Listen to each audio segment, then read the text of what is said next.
Hello, everyone. Today I have the Brad Southard Ollie. This was the prototype Ollie, and back then it had no name, so Brad called it the Unnamed, and it went at the auction at a show, the G8 USN Gathering show.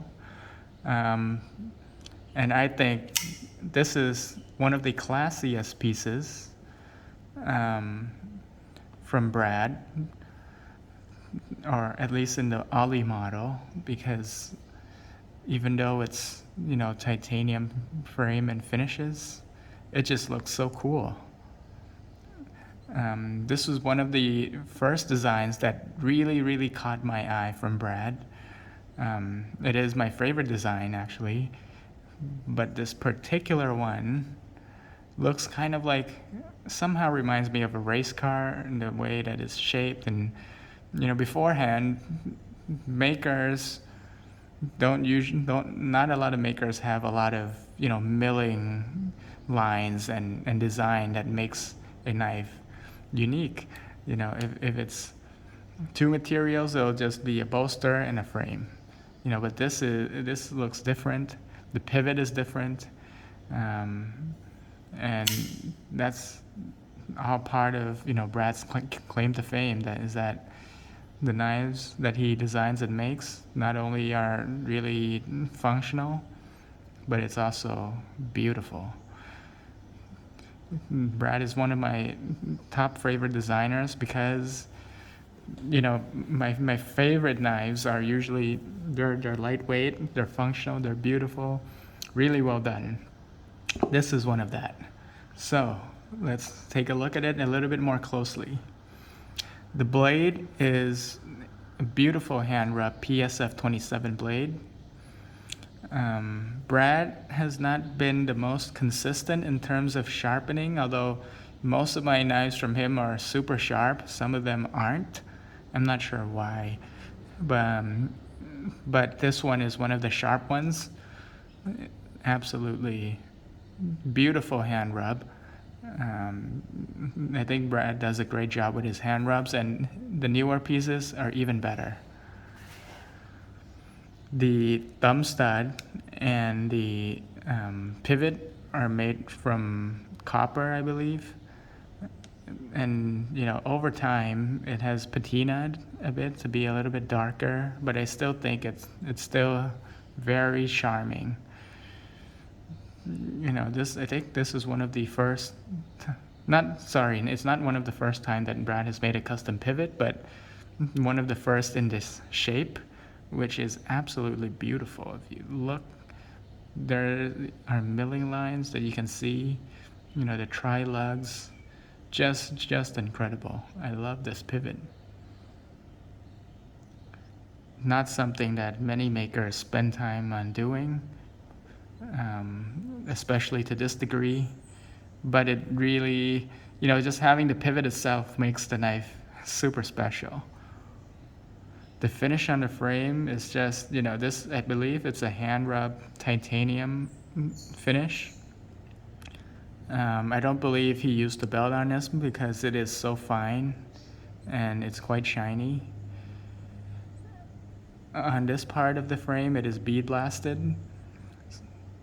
I'm actually a little curious on how he does it. He must have covered one of the parts to bead blast the other, but the lines are so crisp, there's no overlap at all, which is really beautiful to have this two-tone finish.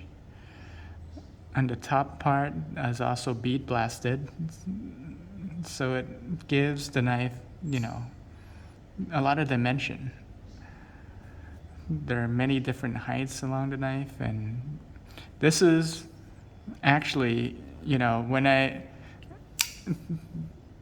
got this, I was the first owner of the knife from G8, and then I sold it to a collector who really wanted it, but I recently just, asked him to get it back because it's just such a beautiful piece. But this is one of the first knives that Brad has done on a tab lock build. Beforehand, he has never done a tab lock build. So it was actually quite a challenge. When I first got the knife, there were issues. The first issue was the thumb stud, which absolutely ripped my finger apart. My thumb would be shredded. And then the tab lock kind of failed to lock up, so it would kind of go like this, and it wouldn't lock up. And then I sent it back to Brad. He got it back to me within 2 weeks.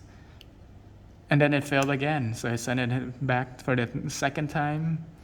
But this time, since then, it hasn't failed at all. The lockup is actually pretty, like over 50%. But it's really solid. No wiggle side to side at all. Yeah. Try to move it. Really solid. It's been locking up really well. It runs on washers, so it doesn't have any bearings, but it's super smooth. Really easy to flick. No lock stick at all. So I had this knife for quite a while already, but the locks is perfect. The action is just so smooth. I love it. The centering, it looks like the centering is off. However, I tried tightening. This is the tightest that it will go, and for the pivot.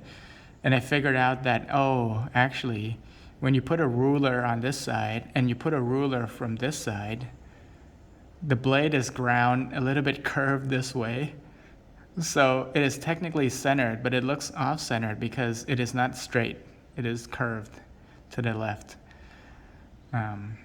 So that's a flaw from this knife. That I think the biggest flaw that I found on this knife is that even though it's centered, it looks a little off-centered because of the way you can kind of see that it curves to the right. But other than that, you can open a knife slowly.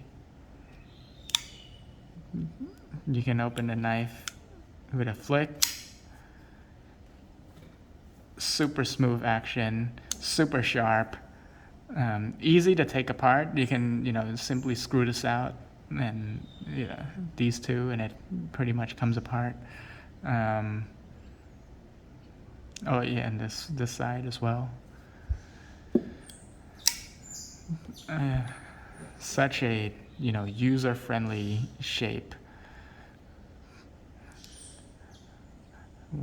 Again, just to comment on all of my videos with Brad's knives, I always say his pocket clips are my favorite. They're small and they work really, really well. They just slide in and out of the pocket, and I love having something that's discreet like this. And so it's really functional and beautiful, in my opinion. The back spacer has his diamond finish on it, diamond scratch finish. Really beautiful. He does it only for the top part. In the bottom part, it's polished. Nice touch. Very nice touch.